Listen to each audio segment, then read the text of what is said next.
Yeah, well, I'm in the rear with the gear today. A few weeks ago, I stormed the Texas Capitol with great liberty lovers to demand that they not kill the bill that was unanimously passed by the House to stop the illegal federal 10th Amendment violating, 4th Amendment violating as well, molestation that's going on. And Rick Perry has still not put that back on the special session agenda of the Texas legislature, even though he promised that he supported the bill. Of course, he's a Bilderberg Group attendee and minion. And what do you expect? He says one thing and does another, just like all these other globalists do. Oh, we'd only be in Libya days, not weeks. Here we are 3+ months later. Well, breaking. Secret Bilderberg agenda leaked by Mole via Jim Tucker. It's all up at American Free Press, Infowars.com, and the Drudge Report is linked to it as well. I'm calling for Europeans to march on the Bilderberg tyrants with a peaceful protest Saturday at high noon. This is so important to identify the real scallywags. Very exciting. 35+ years exposing these people. Jim Tucker joins us from the media lounge at the hotel just about 5 minutes away or less from Bilderberg. In fact, you can see the Bilderberg compound from where Tucker is. Jim, thank you for joining us, sir. It's always fun. Well, Jim, you got a lot of key intel out from your moles and sources. What is the latest that you can give us? Well, they're extremely determined to make the war, the invasion of Libya, big bloody war in the Middle East, which would involve every country except Israel, which is to be protected. They are, they were saying today, according to the inside Bilderberg boy, that they think the recession, which they are determined to continue through the year 2012, will help in this situation. Driving up the oil prices will make Americans more willing to accept a bloody war in the Middle East on the theory that it's to fight the oil cartel, which is not their part of the oil cartel. And also, you've been quite successful in getting the protesters out. It's a tribute to all Americans and to the Europeans who are here, which is mostly Europeans, of course. Once they got off their helicopters, Bilderberg boys were a little bit late because they had all these rains that kept the helicopters grounded from Paris, where they're having their cover meeting of the NATO countries, where they're, of course, immediately calling for war and enlarging the war and getting more countries involved in the war. And but they were unable to get the helicopters through the heavy rainstorms they have here, so they were late getting in. They got off their helicopters. They were stunned. They shouldn't be stunned. They should be used to it by now, to see large numbers of protesters out challenging their presence. Also, you'll be reading about how a statesman from the Swiss government had denounced Bilderberg to the invasion of their sovereignty. They should not be part of this bloody mess. And the prime minister, a nice-looking lady, I forgot her name offhand, it's hard to pronounce anyway, said, oh, yes, she agrees. We should not be involved. We should not surrender our sovereignty. But nevertheless, she did attend the opening meeting of Bilderberg and purred about how wonderful they are. So talk about two-faced monarchs. Was that at the front meeting they had in Paris, as they normally do, to then shuttle in? And what is this in the Swiss papers? This is breaking news. Oh, yes. Yes, they had heavy stuff in various newspapers, including Swiss language newspapers I can't understand, but I can recognize the name Bilderberg. Yeah, Paul Watson's able to actually read it because he knows German. It's very similar, and that's what he's telling us. Go ahead, Jim. Yeah, we have several people here who did translations for us that already pulled out a lot of names, and David-Rockefeller was positively identified, 100% identified by the troops, and he's about 96 years old, but he'll attend Bilderberg. The first time he doesn't attend a Bilderberg meeting will be when he's dead, which is not too far in the future. So we're accumulating an awful lot of names. I believe Bilderberg may very well surrender, as they have in the past, their official list of participants. Nevertheless, we never stop identifying as many as possible for two reasons. We may not get to this, so we'll identify as many as we can with 100% certainty. And if we do get to this, there's always names on the positively identified list that were not on their own list, trying to cover up for some reason. Have you seen Daniel Estulin this year? Nope. Haven't seen it at all. It used to be he was the leading Bilderberg fighter, but he's sort of disappeared in recent years. He was up briefly last year. He was unable to reach him by his either his cell phone or his internet. Okay, just a side note, wondering if he was there. Now, continuing, Jim, your mole inside, you, of course, broke yesterday that they want to expand the war in the Middle East. They're worried about Congress standing up against Obama going along with the war without congressional approval. They're worried about the alternative press. They want to move to try to curtail the internet, which we see Sarkozy in Europe openly pushing for in these new UN treaties. They want their carbon tax. Their program is not going well for them. What else is on the agenda? You talked about they're desperate to prop up the euro because that's their receivership arm to gobble up sub-states. Any other intel on what's on the agenda?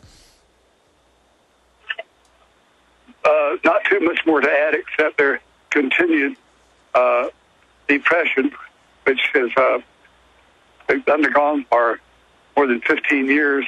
Their continuous obscene references to American and European patriots who protest their presence, and to the heavy hand of even the major newspapers, the Guardian of London, the Irish Times, all had very heavy stories.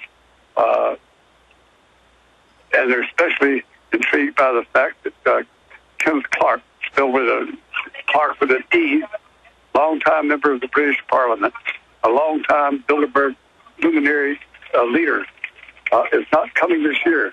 The speculation is why. The answer, when it comes, will be that he's done something bad, because these international gangsters are very prissy. George Soros becomes the headline in criminal stories. He's out. He's still their good friend. They said so, but he's out. They asked Rupert Murdoch, the biggest owner of newspapers throughout the world, to try to talk the major newspapers in Europe out of covering Bilderberg. They failed miserably. Rupert Murdoch he may have done a little help, I don't know, but major newspapers are some major newspapers and a lot of local independent newspapers and broadcasters are hitting it hard. Well, Jim, you know the King, the #1 news website in the world, Drudge Report, is linked to our reports, the video of our interview with you, with our links to American Free Press. So it is being covered, and it is outraging. And I want to bring this up to you. MSNBC has written a whitewash, and CNBC has written a whitewash saying, oh, Bilderberg's real, but it has no power. BBC's done the same thing. So the New York Times just 3 years ago said I was delusional, that they didn't meet in Chantilly, and that I was literally having hallucinations and imagining that they were there. That's how dumb they think their readers are. What do you think of this tactic, Jim? Of course, you were there with me. What do you think of this? We were thrown out by police, but it doesn't exist. What do you think of this tactic that they're really pushing now, from going and saying it doesn't exist to saying, yes, it exists, but it doesn't have any power? Well, that's why they want their friendly press to say when they're forced to cover something. They're just a bunch of innocent virgins just having a polite little meeting, and all of these conspiracy theorists have got it all wrong. Well, as I've told you so many times, I am not a conspiracy theorist. I recognize conspiracy facts. Unless Webster's dictionary is wrong, it is a conspiracy, whether you want to call it good or bad. But it's also, as you know, a violation of the Logan Act. And and yet yet they persist. As you know, the Logan Act has said that public officials, federal officials, cannot meet behind closed doors with private citizens to make public policy. They can meet with each other without anybody from the outside, certainly war tactics and so forth. It's illegal. Now, apologists say, well, the Logan Act was passed in 1797. But you got Hillary dinged for it yourself in the mid-'90s. Yeah, she attended the Bilderberg meeting as First Lady down in Georgia, Lake Lanier. And all the staffers there, not all of them, but many of the staffers said, they were very excited, said, Hillary Clinton's here. I said, that's not possible.